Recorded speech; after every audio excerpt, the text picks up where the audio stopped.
Bismillahirrahmanirrahim. Assalamu alaikum, my dear students. Exercise 5A, question number 1. Find the formula of general term of each of the following. Now, my dear student, this one is our term 1, term 2, this one is our term 3, term 4, and this one is our term 5. सबसे पहले हम common difference find करेंगे and common difference का formula होता है आपके पास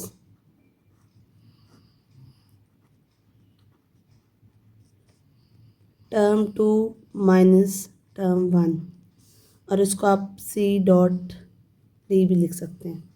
ना my dear student, term 2 क्या है हमारे पास 13 माइनस 7, तो आपके पास आंसर क्या आ जाएगा 6। बट हमने इसकी जनरल टर्म बनानी थी, तो जनरल टर्म का फॉर्मूला आपके पास होता है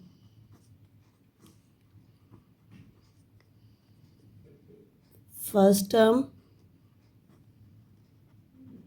plus common difference into n minus 1। Now my dear students, यहाँ पे हमारे पास फर्स्ट टर्म क्या थी 7 प्लस आपके पास कॉमन डिफरेंस क्या आया 6 into n minus 1। 7 plus 6 distributive law use करना है 6n multiply by 6n plus minus minus 6। Now my dear students 6n 7 minus 6 तो क्या आ जाएगा +1। तो that one is our general term. अब अगर आप इसमें कोई भी नंबर पुट कर सकते हैं, फॉर एग्जांपल आप चाहते हैं आप इसमें से फोर्थ टर्म चेक करें, तो अब आप कैसे करेंगे 6 इंटू 4 टर्म 4, सो हम लिख सकते हैं 6 इंटू 4 प्लस 1। 6 4 ज़ार 24 प्लस 1 तो क्या आ जाएगा 25। और ऊपर भी आपके पास फोर्थ टर्म क्या थी 25। मीन्स आप चेक कर सकते हैं कि यहाँ पे कितना डिफरेंस है 7। तो ये आपके पास नेक्स्ट टर्म बनती जाती हैं। अगर आपके पास जनरल टर्म आ जाएगी तो उसकी हेल्प से आप इजली टर्म्स फाइंड कर सकते हैं। Dear students, we have B part. This one is our term 1, term 2, term 3, term 4 and term 5. Again हमने क्या पढ़ा कॉमन डिफरेंस। सबसे पहले हमने कॉमन डिफरेंस फाइंड करना होता है और कॉमन डिफरेंस आपने क्या पढ़ा टर्म 2 माइनस टर्म 1, ये आपका फार्मूला है। और हमारे पास टर्म 2 क्या है -1 माइनस फार्मूले वाला, टर्म 1 क्या है -4। सो हम लिख सकते हैं -1 प्लस 4, तो हमारे पास क्या आ जाएगा common difference 3। Means common difference CD will be equal to 3। Now my dear students, हमने फाइंड करनी थी जनरल टर्म, और जनरल टर्म का फॉर्मूला है हमारे पास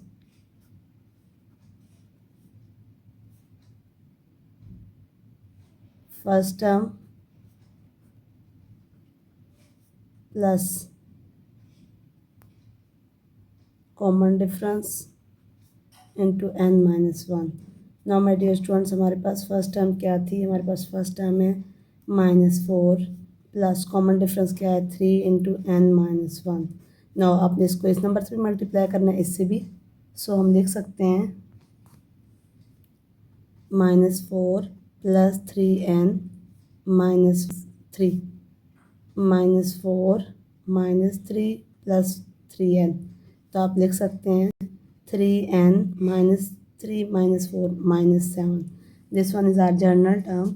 इसमें आप टर्म 1 भी फाइंड कर सकते हैं पुट करके, कोई भी नंबर आप पुट करना चाहें। फॉर एग्जांपल आप चाहते हैं आपको चाहिए फिफ्थ टर्म या फोर्थ टर्म, तो आप क्या करेंगे 44 will be equal to 3 into 4 minus 7। 3 4 ज़ार 12 माइनस 7, तो हमारे पास आंसर क्या आ जाएगा 12 माइनस 7, तो आपके पास आंसर आ जाएगा 5। तो हमारे पास फोर्थ टर्म वैसे भी क्या है 5 है। अब नेक्स्ट और टर्म्स भी इससे फाइंड कर सकते हैं जनरल टर्म से पुट करके। Now my dear student in C part again आपने कॉमन डिफरेंस सबसे पहले फाइंड करना है। हमेशा सबसे पहले आप कॉमन डिफरेंस फाइंड करते हैं एंड देन आपने जनरल टर्म फार्मूला बनाना है। कॉमन डिफरेंस हमारे पास क्या है, term 2 minus term 1 and term 2 आपके पास क्या है 67 माइनस 60, टर्म 1 टर्म 2 टर्म 3, सो 67 माइनस 60 तो आंसर क्या आ जाएगा 7। कॉमन डिफरेंस आपके पास क्या आया 7। Now my dear student general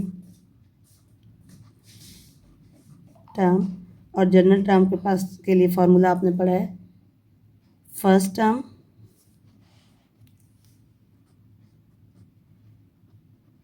plus common difference into n minus 1।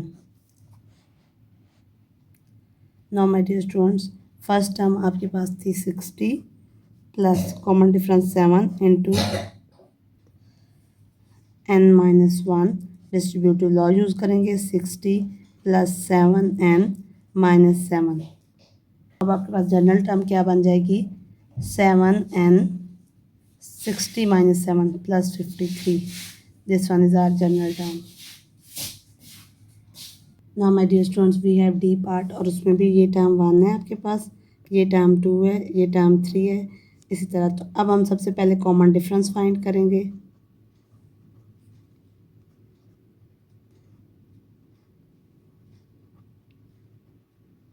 और कॉमन डिफरेंस में हमने क्या पढ़ा, टर्म 2 माइनस टर्म 1, और टर्म 2 क्या है 11 माइनस 14, तो आंसर आपके पास क्या आ जाएगा -3।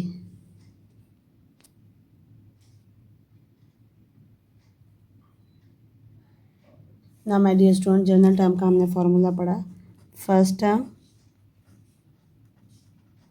Plus common difference into n minus 1, और फर्स्ट टर्म आपके पास क्या है यहाँ 14 प्लस कॉमन डिफरेंस आपके पास आया -3 into n minus 1।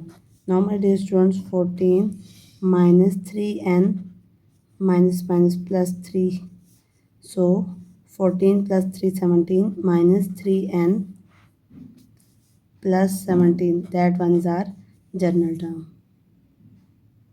Now my dear students we have question number 2, given that nth term tn of a sequence tn will be equal to 2n plus 5. So this one is our general formula और general term, और इसको हम use करते हुए हमने क्या find करना है fifth term tn will be equal to 2n plus 5. Now T5 will be equal to 2 into 5, जहाँ पे nth है वहाँ पे अपने क्या पुट करना है 5। Now 5 2s are 10 plus 5 it will be equal to 15। Now इसकी फिफ्थ टर्म क्या है 15। Now my dear students eight term T8 will be equal to 2 into 8 plus 5, 2 8s are 16 plus 5 equal to 21.